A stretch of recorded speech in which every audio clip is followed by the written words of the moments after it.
The mission was simple: find the lost relay station and report back. But nothing went as planned. The Argus 9 drifted into uncharted space and discovered a planet that shouldn't exist, dead, cracked, and covered in dark scars. No sun, no wind, no life. Just silence that screamed danger. When the crew landed, the air was poison disguised as breath. Inside the twisted, bone-like structure, the ship's walls started to move, breathe, and change. Then the voice hit them, not through radios, but inside their minds. A chilling message burned in their thoughts. You don't belong here. The planet wasn't waiting by chance. It was alive, watching, hunting, and it had already claimed The ship Argus 9 had been drifting for weeks. It was a cargo freighter, not built for exploration. Its crew of 4, Captain Dale, Medic Juno, Engineer Malik, and Comms Officer Riley, had been rerouted by command after a deep space relay went silent. Their job was simple: check the station, reboot the system, report back. But when they reached the location, nothing was there, just black space. No station, no signal, only static. They tried to contact Earth. No answer. Tried again. Still nothing. That's when the planet showed up. It wasn't on the charts. No logs, no warnings, no records. It just appeared floating in silence, as if it had always been there, hidden just beyond what they could see. It looked dead, gray, cracked, covered in long black scars like dried rivers. There was no glow from the sun, no reflection. It didn't seem to move. It felt wrong. Captain Dale gave the order. Land and investigate. Maybe the missing relay crashed here. Maybe they'd find answers. Maybe it was just an old, forgotten rock. No one argued, but everyone felt it. The air was different now. Thick, heavy, as if the ship didn't want to move any closer. But something else was pulling them down. Landing was smooth. Too smooth. Malik checked the systems. Weird, he said. Gravity's high, but the ship didn't even shake. Juno looked out the side viewport. It's too quiet, she said. The planet had no wind, no movement, no clouds, just dry silence, and long black ridges stretched like veins across its skin. They suited up. Riley stayed on board to monitor. Comes the rest, stepped out. The air was breathable, but it stank. Not like rot, not like poison, just wrong. Like plastic left in the sun too long. The ground cracked under their boots like dry skin. Dale led. Malik walked behind with his scanner. Juno in the middle. They didn't speak much. Every sound echoed too far. Every footstep bounced back too loud. Malik stopped. His scanner flashed. There's a structure, he said. Metal. Big. About 200 meters northeast. They moved fast. The silence made their own breathing feel loud. The structure wasn't human. It wasn't even straight. The walls curved inward like bones. The doors weren't doors. They were openings like wounds in the wall. Black inside, not just dark black. Like light didn't go in. Captain Dale stepped closer. Anyone home? He whispered. The air inside the helmet crackled. Static. Riley's voice tried to come through, but it broke up. Then silence again. Dale turned. Back. Let's go in. Inside, the walls were smooth. Not metal, not stone. Something in between. It was cold, but not dead. It felt alive. Breathing. The lights on their suits flickered. The deeper they went, the tighter the halls became. Juno stopped. My suit pressure's off, she said. I feel. But then she stopped talking. She just stood there, blinking. Dale touched her shoulder. You okay? She turned slowly. I think something touched my hand, she said, voice small. But no one had touched her. Her hands were in gloves. Dale looked ahead. The hallway ended in a wide chamber. In the center was a black spire, tall and narrow, glowing red at the top. It pulsed like a heartbeat. Malik took a step closer. It's not a machine, he said. Not a beacon either. The scanner buzzed. He looked down. There's movement. Below us. Juno grabbed Dale's arm. We need to leave. But before he could answer, the spire blinked once, twice. The lights on their suits went out. Total darkness. No sound, no air. Then a voice. Not from their radios. Not in their ears. Inside their heads. Not words. Not language. Just pressure. A message burned into their minds. You don't belong here. Juno screamed first. She dropped to her knees. Her helmet cracked from the inside. Malik backed away, hands shaking. We need to leave now. They ran back through the halls that no longer felt the same. The shapes had changed. The walls stretched, turned inward. Paths they didn't take before now led them back. In circles, Dale shouted into his comms. Riley, start the engines. We're coming back.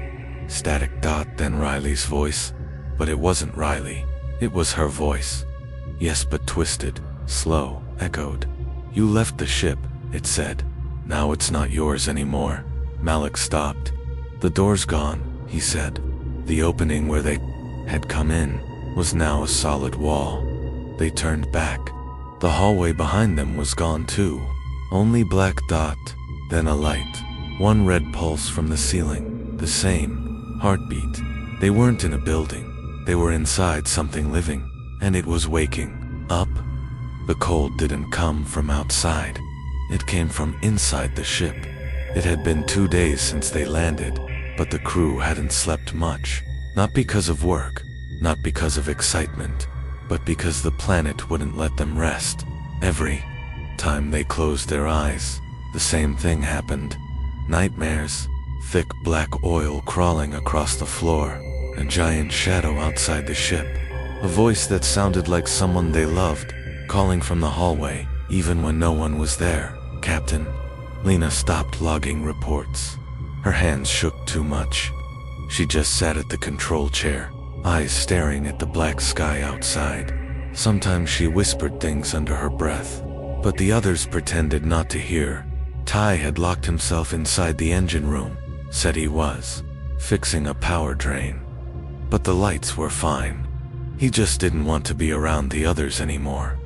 He said someone had touched his shoulder in the night, but when he turned around, everyone was asleep, or pretending to be. And Mia, the youngest, the one who smiled even when things went wrong, she had stopped talking. She just walked up and down the hallway, barefoot, holding her tablet like it could protect her. On the screen, she kept watching, the same recording, their landing, over and over, like she was trying to find something they missed. Something wrong. Ash didn't know what to do. He was the doctor, the one who was supposed to fix things. But there was nothing to fix. No injuries, no broken bones, just fear. Deep, sharp fear that grew louder in the silence. He started keeping his helmet on, even inside the ship, just in case. Then, the power cut out. It was 3 a.m. ship time. Every light blinked once, then died. The fans stopped spinning. The screens went dark. And that silence, that deep, ugly silence, was back again. Ash tried the backup. Nothing. He opened a panel near the floor and checked the wires. His hand brushed something cold. It wasn't metal. It was soft, wet, and then it pulled away. Fast, like it had been watching him. He froze. His mouth opened to call out, but no sound came. Then the lights flickered back on. When he looked again, there was nothing there. Just wires, pipes, normal ship stuff. But Ash knew what he felt. Something had touched him. Something alive. He ran to the bridge, heart slamming in his chest. Captain Lena was still sitting there, her face pale. She didn't even look at him. I think something's under the ship, Ash said. Lena blinked, slowly, like waking up from a deep sleep. It's not under the ship, she whispered. It's in it. They heard a sound then. A deep low thud from the back of the ship. Then another. Like footsteps. Slow, heavy, wet. Ty's voice came over the intercom, crackling with static. "It's in the walls," he said. "I saw it. I saw its eyes." Ash ran to the back hallway. Mia was there, standing still, her tablet on the ground. The screen had cracked, showing only static. "Mia?" Ash asked. She turned slowly. Her eyes were wide. Her lips moved, but no words came. Then, in a whisper, "It's dreaming us." Ash didn't understand. What? She pointed at the wall. "It's asleep, but it can hear us. Every word, every step." The wall behind her started to move. Not shake, not crack. Moved out like something inside was pressing against it. Something big, something breathing. Ash grabbed Mia's arm and pulled her away. "We need to go," he said. "But where?" The ship wasn't safe. The planet wasn't safe. Nothing was. Ash, Mia, and Lena met in the main room. Ty never showed up. His door wouldn't open. When Ash tried to pry it loose, he heard something. On the other side, not screaming, not talking, just breathing. Heavy, slow, wrong. They made a plan. A quick one. Get outside. Find the beacon. Call for help. But the hatch wouldn't open. The lights went red. Then the voice came through the ship's speakers. It was Ty's voice, but the words weren't his. "Stay," it said. "You belong here now." The air felt thick. The walls looked wet, like the whole ship was sweating. Lena pressed the emergency button, but nothing happened. No power, no sound, just the red light, flashing like a heartbeat. Mia screamed. From her mouth came black smoke. Ash caught her before she fell. Her skin was cold. Her eyes rolled back. She whispered again, "It's learning us." And then she stopped breathing. Ash didn't cry. He couldn't. The fear was too heavy, too thick. He looked at Lena. "We need to leave this planet." Lena didn't answer, because she wasn't Lena anymore. She turned her head slowly. Her eyes were all black. No white, no color, just black. Like space. "We already left," she said. "You just haven't caught up yet." Ash backed away. Behind him, the wall opened, like a mouth, waiting. Ash didn't look back. He ran. The mouth-shaped wall behind him sealed shut, and the hallway in front stretched too far. It wasn't the same hallway he knew. The lights were low and red, blinking slow like a heartbeat. The floor felt soft under his boots. Not metal, not solid, more like walking on skin. Each step made a dull sound, like hitting wet cloth. His breath echoed too loud in his helmet, and the only other sound was the soft hum of something alive, something deep inside the walls. He stopped at a door that should have led to the med bay. It was gone. Now, it was a stairwell, spiraling down into black. The ship had changed. It was bending itself, moving rooms, opening new paths, hiding others. It wasn't broken. It was thinking. Ash held onto the rail and stepped down. Each stair felt like a tongue, wet, warm, but he kept going. At the bottom, he found a long hallway lit by a flickering ceiling panel. The walls here were covered in old wires, but they weren't ship wires. They moved, thin black tubes that pulsed like veins, crawling across the metal like vines. He passed a window and froze. Outside, it wasn't space anymore. It was a wall of flesh, stretching far, glowing faintly red, as if the ship was inside a body now or becoming one. Ash turned and saw a door he recognized. Ty's room.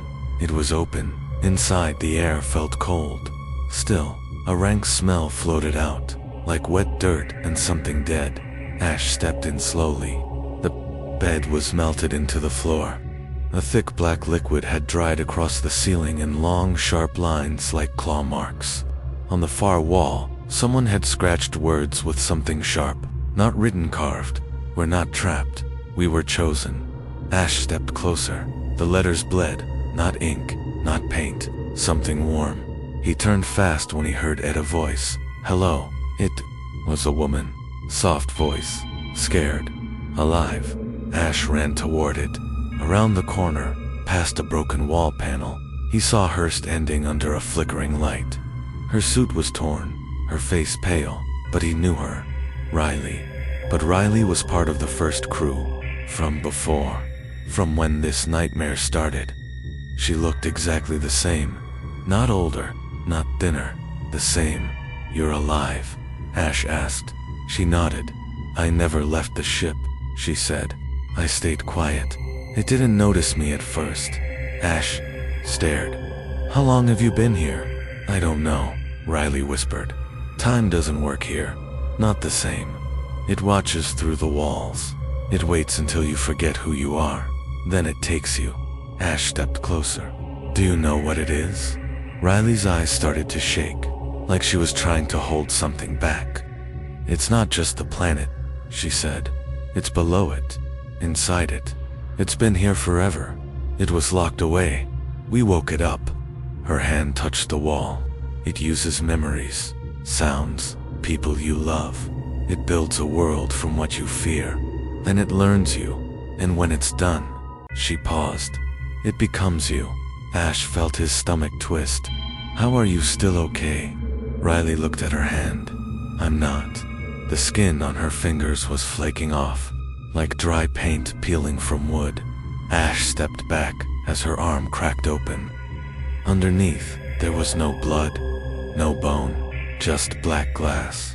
Smooth, reflective, shining in the red light. "I've been talking to it," she said. "It listens when I sleep." Ash shook his head. "No, we can still leave. We can destroy the core, shut it down." "Something you don't understand," Riley said. "The ship is part of it now. There is no core. There is no system to shut off. It's not using the ship." She looked up, her face calm now. "The ship is it." The walls began to close.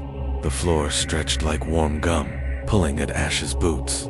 He turned to run, but the hallway was gone. A red door appeared instead. No handle, just light. Behind him, Riley's voice became 2 voices, then 4, then many, all speaking the same words. "Stay," they said. "You belong now." Ash shoved the door open. It bent, not broke. It opened like skin being pulled apart. He jumped through and landed in the bridge.org, what looked like the bridge. But the stars outside the window weren't real. They spun too fast. Colors bled into each other like paint in water. Lena stood at the controls, but she wasn't touching anything. Her arms hung loose. Her eyes were closed. But her mouth was open, whispering something again and again. Ash stepped closer. She was whispering his name. He reached for her shoulder. Her head turned sharply, too sharply. Her eyes opened. "All black. You're waking up," she said. Ash backed away. The walls around the bridge pulsed. The red light blinked once, twice. The voice came again, not through the speakers, not in his ears, but deep inside his skull. "You're home now," it said. "You just haven't grown into yourself yet." And somewhere below, the ship breathed. Ash couldn't feel his legs. His hands were shaking. He backed away from Lena, or the thing wearing her face. She didn't move. Her black eyes stared at him without blinking, and her mouth still whispered his name, over and over, like a lullaby, made for nightmares. The walls behind her looked like muscle now. Red, wet, breathing in and out.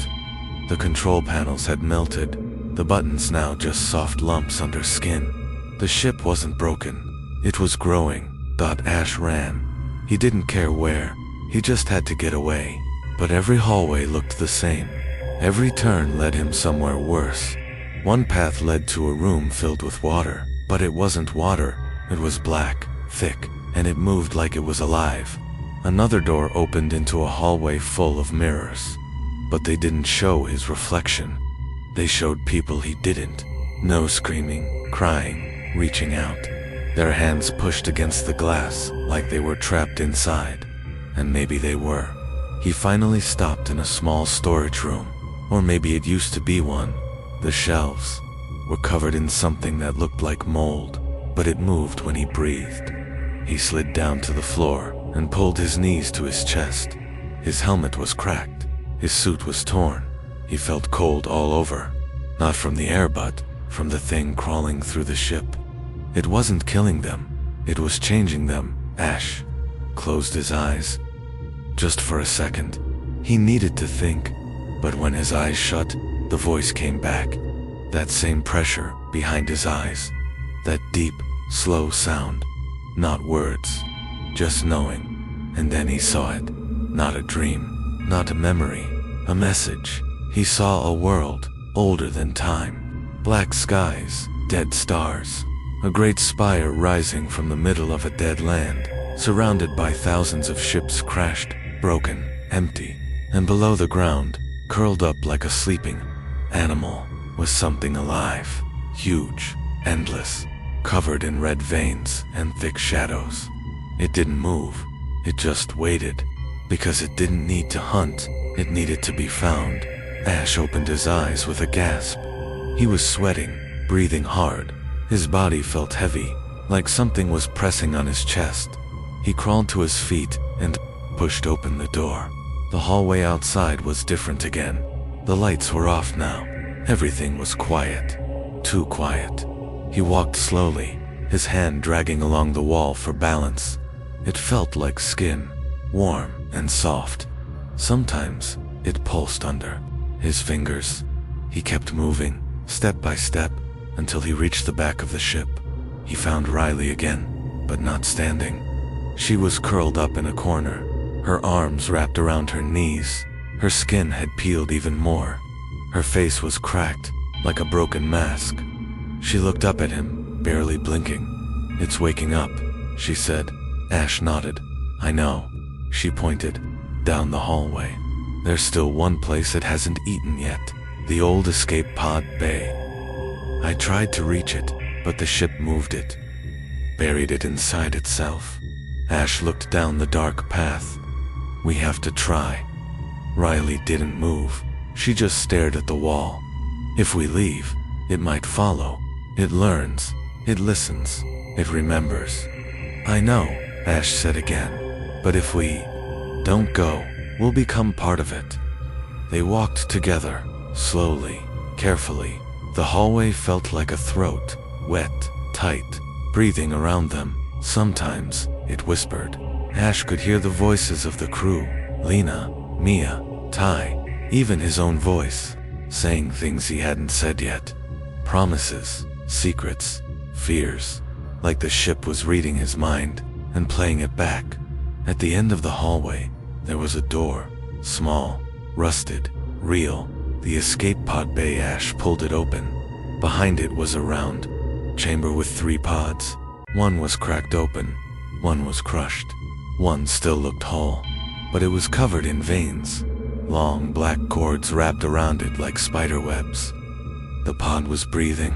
Slowly, Ash grabbed a metal rod from the floor and started pulling the cords off. Each one peeled away with a wet sound. Riley helped. Neither of them spoke. They just worked. When the pod was clear, Ash climbed in. He looked at Riley. "You coming?" She shook her head. "I'm already part of it. If I leave, it will know." Ash wanted to argue, but she was right. Her skin had turned to glass.